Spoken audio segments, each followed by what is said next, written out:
Because I run a job board, I talk to applicants almost every day. And many of the people I meet make the same mistake. They have no clear job search goals. So they apply everywhere, every day, all day long.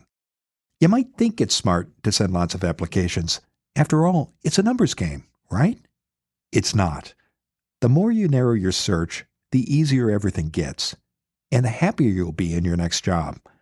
Stop chasing every lead. Instead, focus on what you really want. Now, figuring out your goals can be hard, but we have a MaxList resource that can help. Finding focus in your job search. Go to maxlist.org/focus. Our free step-by-step MaxList guide will help you create your own job search goals. Get your copy today. Visit maxlist.org/focus. Again, that's maxlist.org/focus.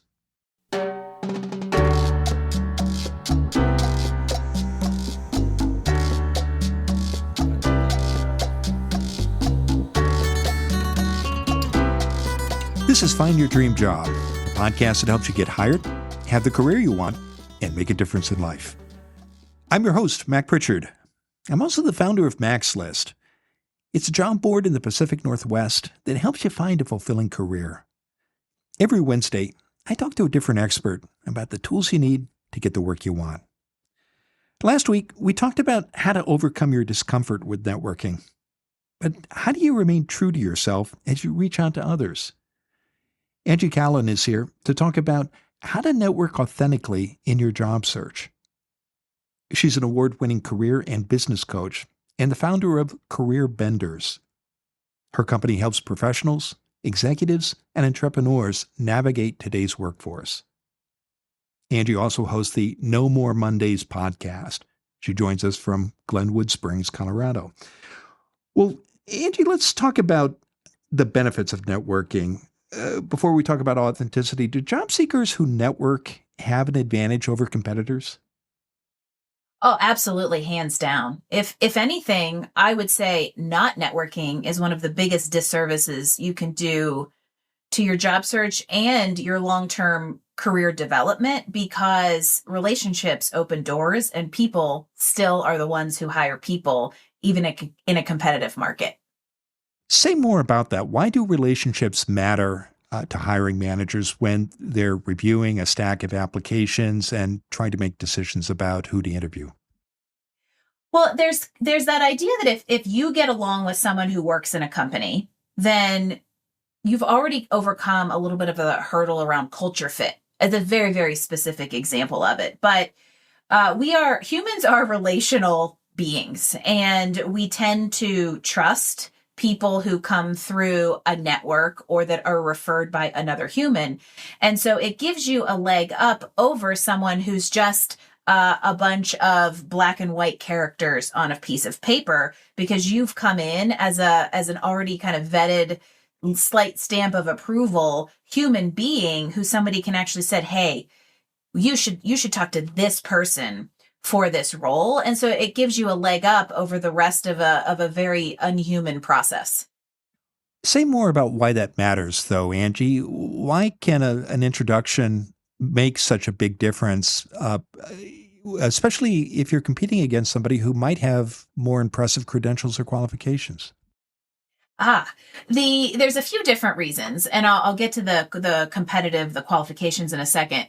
The first thing is, we are in an employer market, which means competition is high, even just from a quantity perspective. And networking, human connections, introductions, and internal referrals, which come from those networking efforts, are a great way to kind of circumnavigate what can feel like a black hole if you're sitting and applying online. But what's more is that if you are able to get in front of someone and talk to them and build rapport, they will see you in a different and even potentially stronger light. Networking can open doors to career change or to higher level roles, or can help you be just as competitive to somebody who on paper is highly qualified, because you have shown that you are a personality fit for a team or are somebody who they would want to work with. And that is just as important, if not more important, in hiring today, as the hard skills you bring to the role.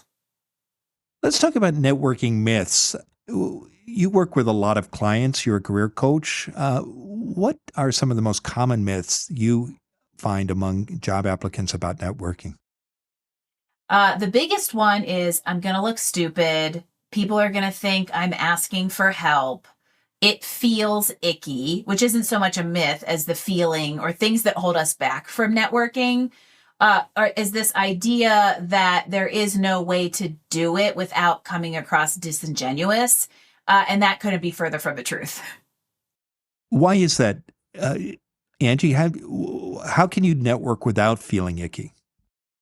Well, and that's where we get to bring my favorite word into the conversation, which is authenticity. If you approach people, authenticity, be a human. If you approach people with a genuine curiosity and as your just authentic natural self, and with the intention of starting a conversation, building a relationship, and establishing rapport, networking will feel fine. Okay, it'll feel a little awkward. It's not the most comfortable thing in the world as you're getting started, but if you can rip that band-aid off, I've actually had clients say, holy cow, I was so intimidated by this, but this is way more fun than sitting and applying to a bunch of jobs online. And I was like, yeah, no kidding. And so if you can get through that lift, you'll actually find that if you can find your approach that feels authentic, the whole networking game changes both in how it feels for you and how people respond to you. And why is that? Why does authenticity trump an online application? Well, just in general, authenticity in any walk of life, whether it's a job search, whether it's leading people, whether it's in personal relationships, takes way less energy than trying to be someone you're not. And I think in networking specifically, we can get in our heads and we try too hard, or we think we have have to have the perfect message, or we go too far and kind of throw too much information out at someone in a message when all you need to do is just say, hey, I want to talk to you just as you would as if you were in a room with them as humans. If you had your number one, I want to meet you member of your network standing across the room from you at an actual live event, and you worked up the courage to go introduce yourself, what would you say? That's all you got to do if you're networking, remotely or using LinkedIn as a tool. And a lot of times we get in our heads and think that we have to have these like very well thought out scripts, but you don't. You just need to start the conversation in the most natural way possible. And what stops people from doing that? It sounds simple, but so many people don't take advantage and walk across the room and talk to that person or send that LinkedIn message. What's stopping people from doing that, Angie?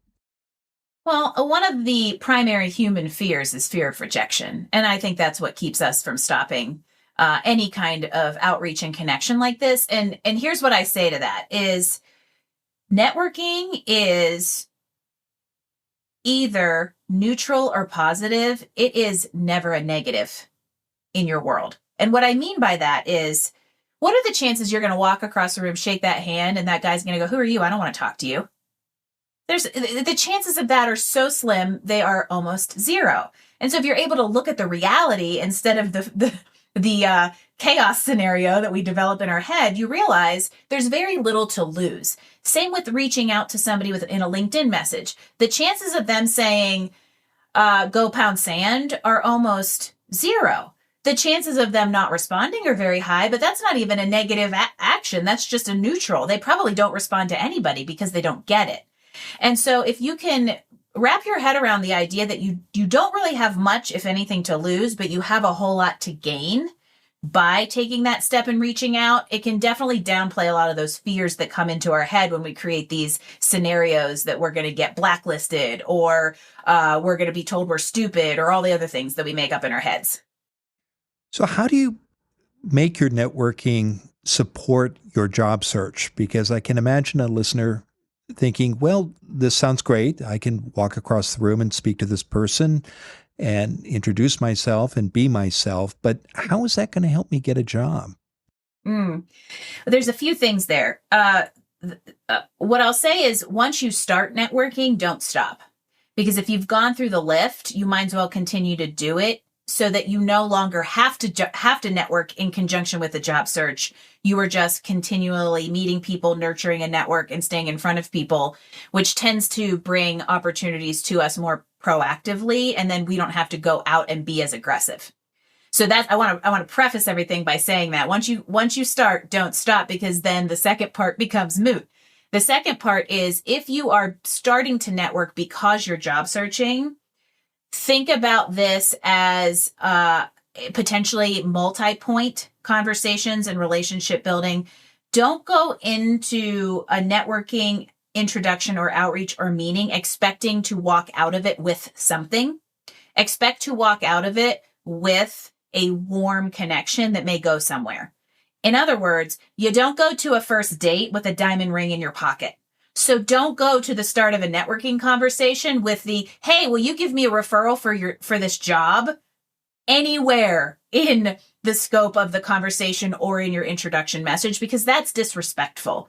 People who get networking know that's what networking can do. However, if you approach it respectfully and authentically and human to human, those people are responsive because you have shown an interest and a curiosity in what they know. And therefore, through relationship building, they become willing to support you. Don't expect that from the get-go. Well, terrific. We're going to take a break, Angie. When we come back, Angie Callen will continue to share her advice on how to network authentically in your job search.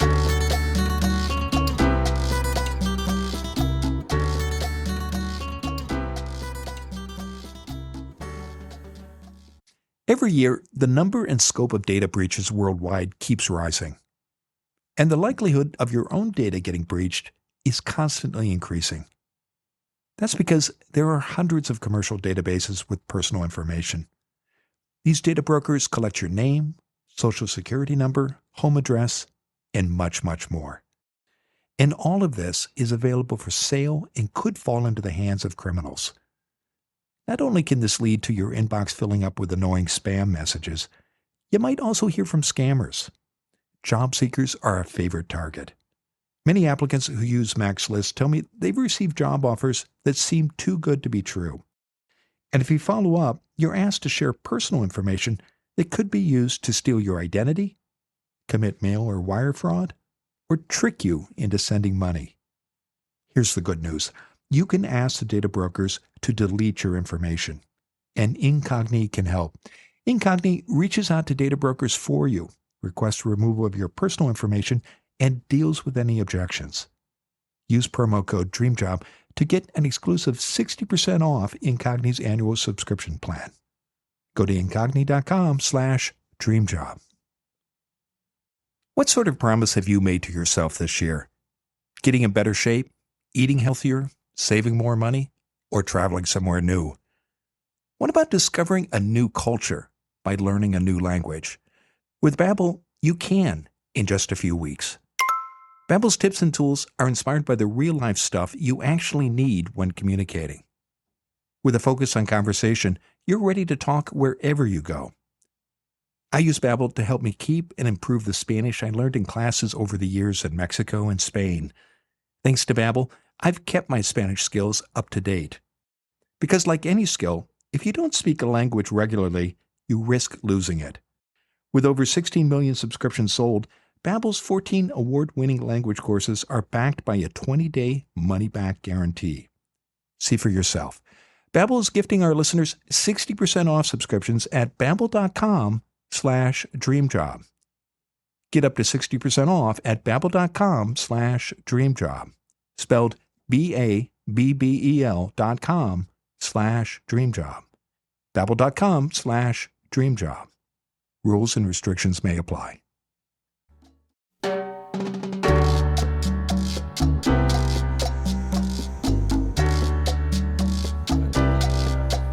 We're back in the Mac's List studio. I'm talking with Angie Callen. She's an award-winning career and business coach and the founder of Career Benders.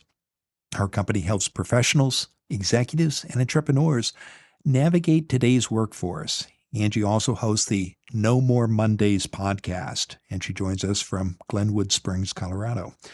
Now, Angie, before the break, we were talking about how to network authentically in your job search. Let's talk about just the networking tactics. And one suggestion I know you have that you share with your clients is you say authentic networkers pay attention to how you approach people. You talked a bit about this in the first segment, but say more. What do you have in mind here? It's all in the messaging. And so let me back up one small step. To make it simple, I think there's three channels in which we can network.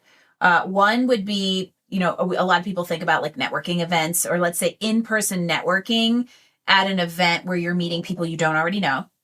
The second, also like a human to human, real in the flesh kind of situation, but using existing contacts to get to new connections. So still face-to-face connecting. And then the third is, I'm going to say virtual networking, which is typically what I recommend a lot of clients do, via primarily LinkedIn, because you can be so hyper targeted and strategic about it.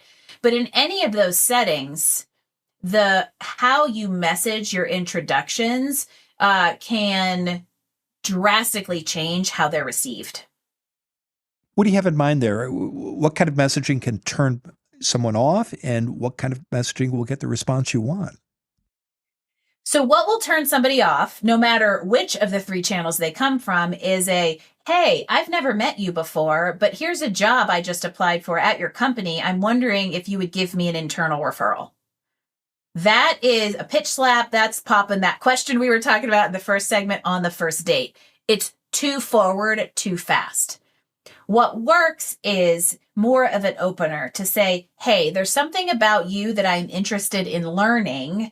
Can we talk more? And what you have done is compliment the person by saying they have or know something that you would like to understand. And there is nothing more we all love in this world than to talk about ourselves. And now you have opened up a conversation which you're going to go to, allow them to talk about themselves, which will naturally then have them asking you to talk about yourself, which then potentially opens the door for, hey, I see a way that you can help me. So I can imagine a listener might think, well, that sounds like a bait and switch, Angie. The reason I'm reaching out to this person is I saw a position online at the company. I've applied. I think this person might be able to help me in some way. I'll reach out to the person. But the reason I want to talk to them is not to learn more about them, but really to see if they can help me get this job. What would you say to somebody who might have that concern? Yeah, so it feels like I'm going into this with an ulterior motive. Guess what? All networking has an ulterior motive. That goes back, but it goes back to the how you approach it and how you show respect to someone instead of just going straight to your ulterior motive. And to me, it's about intent. So let's say in the scenario you just said, there's a specific job open right now, and you're going to try to make a connection for it. I would set the intent that the connections you're making are not necessarily about that specific job or to get a foot in the door for that specific opening, but building a relationship at a company that you are clearly interested in. And if the relationship leads to the door to that opportunity opening, great. But you go into it with the intent of, hey, this opportunity flagged a company I'd like to work for, so I'm going to make a connection for future opportunities. It's a way to use what you see online, but then build yourself a little bit of a better network for the future. So I like to think about networking as money in the bank. You're going to put assets in the bank. You're going to put connections in the bank so that you can withdraw them when you need it, because it's really hard to have $1 go in your pocket and then there's a hole and it goes right through. So you don't necessarily want to earn the money the minute you spend it. That's why we long-term network. And that's also how you can think about not going into a networking conversation as expecting an immediate return, but having a good intention to build a relationship, and it will lead where it leads. What is the authentic way, Angie, of once you make that connection and you are interested in that position, how can you share with the person you're meeting with as your relationship grows that you are pursuing this opportunity inside their organization? I think it depends on how networking savvy the person you're talking to is, because there's also a scale there. And when I said, I think in the first segment, people who get it, that might fast track the ask. But you can't go in assuming that. And so As a quick little summary, what might happen is you reach out to somebody on LinkedIn and say, hey, I came across your company. I'm really curious and would love to learn more about your experience working in this department there. Can we connect for a few minutes? And if they say yes, and you're able to get, a 15-minute informational interview with them over the phone, you're going to make good on that ask by saying, okay, tell me more about the company. Tell me more about the department. What's the culture like? How did you get your foot in the door? What do you like about it? You're asking them about the experience you told them you wanted to know about. But what will happen in that exchange is a natural shift in conversation where that person starts asking you the same. Hey, what are you looking for? What interested you in this role? And that naturally tends to segue to the, hey, I would love your tips on how to get my foot in the door at this company. That is, in my opinion, magic code for, hey, would you help me with an internal referral? And they'll either bite and say, hey, yeah, when you see another role, I'll give you an internal referral. Or, hey, you mentioned there was a role open right now that's what whetted your appetite to us. I'll give you an internal referral to that. So it could be now or later. It depends on how networking savvy they are, but you worked up to that ask. You mentioned other channels for networking besides reaching out through LinkedIn and email. Talk more about those channels, Angie, and how to network authentically when you pursue them. So the first would be networking events. I'm a big fan of Meetup. You can find a lot of different types of events there. And when you go to them, be sure you have a good elevator pitch so that when somebody says, hey, tell me about you, or after you ask someone about them and they start to reciprocate, you've got a good little story that will open up a conversation, but don't expect any real meaningful connection or deep conversations to happen at that event. Take them offline, take them to a coffee meeting, right? So gather every single piece of contact information you can, connect with everybody on LinkedIn and follow up. So expect that to be a two-step process. If we're looking at, let's say, using existing connections, the inner circle, a lot of times what I tell people to do is pull the first 5 names out of their Rolodex. How's that for a throwback? Anybody under the age of 30 is going, what is a Rolodex? But if you pick your first 5 names, now you can say to them, hey, even if they have nothing to do with what you're trying to do, you can sit down with somebody that you trust and say, hey, here's what I'm looking to do. Who do you know who I should talk to?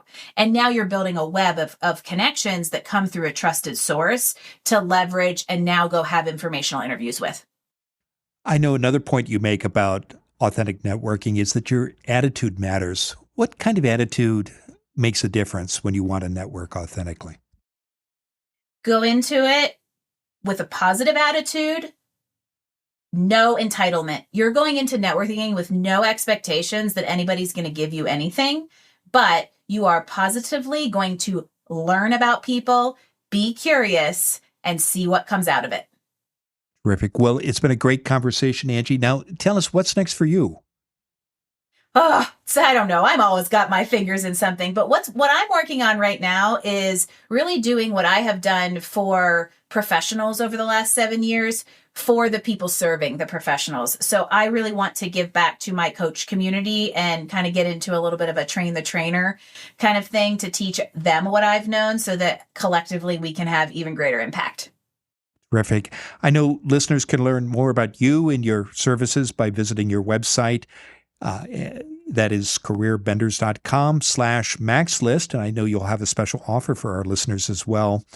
And that you also invite the audience to connect with you on LinkedIn. When you do reach out to Angie there, please mention that you heard her on Find Your Dream Job. Now, Angie, given all the great advice you've shared today, what's the one thing you want a listener to remember about how to network authentically in your job search? That you don't need to be anyone other than who you already are.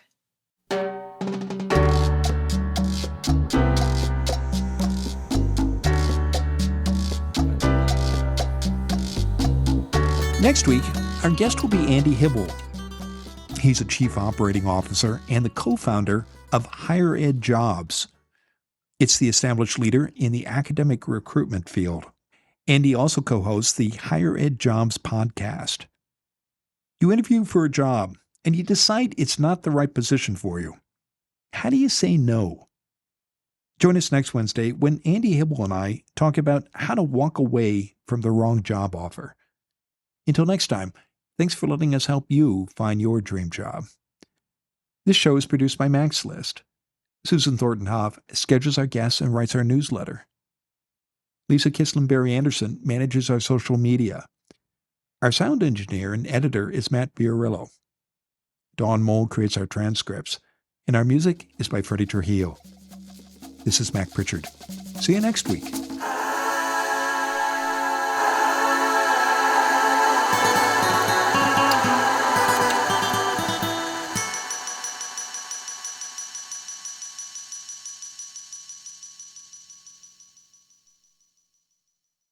Have you ever been asked this in a job interview? Tell me about a time when you didn't agree with your boss. What would you say? This is what's called a behavioral interview question, and it's a common tactic. Employers use this kind of question to explore your fit for a job based on your past experience. It can be an easy question to answer if you have the right strategy. I show you how to answer these gotcha questions in our free Max List guide, 100 Behavioral Interview Questions You Need to Know. To get your copy, visit maxlist.org/questions. You'll also learn 4 simple steps for answering any behavioral interview question. Again, that's maxlist.org/questions. You can count on getting these questions in your next interview. Why not get the answers before you walk into the interview room? Go to maxlist.org/questions.